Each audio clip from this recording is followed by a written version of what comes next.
I wanted to try something different than what I have been doing, and I had seen where people had taken a dollhouse and spray painted it and make it into a Halloween house.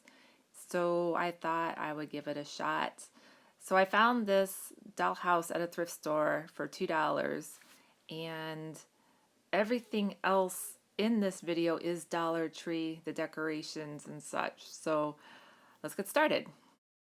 The house I found was not in perfect condition. It was missing a window that you can see here, and it had a couple other smaller issues too, but I kind of took advantage of that, and I'll show you how here a little bit later.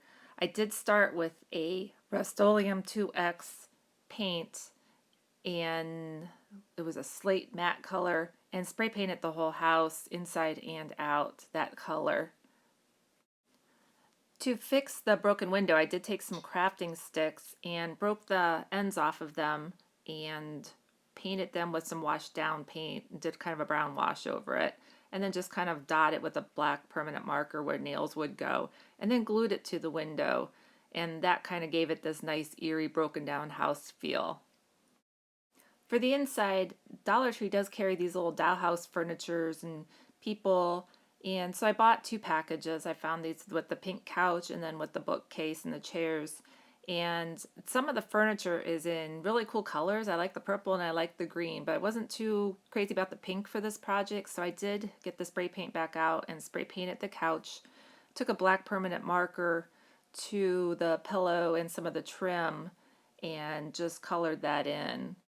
The bookshelf was also purple and pink, so I did pop the doors off and kept the purple to give it some contrast, and then did spray the rest of it black.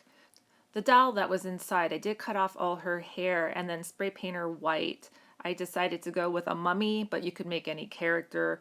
But the mummy, I did use some waterproof first aid tape, pulled it in about 2-inch strips, and then cut those in thirds.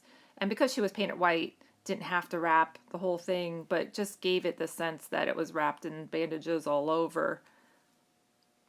So then this project was pretty much completed. You could go into more depth and paint the outside and give it more detail, and you can give it more creatures inside or different things or more furniture. It's really up to you how detailed or how much you want to put into it.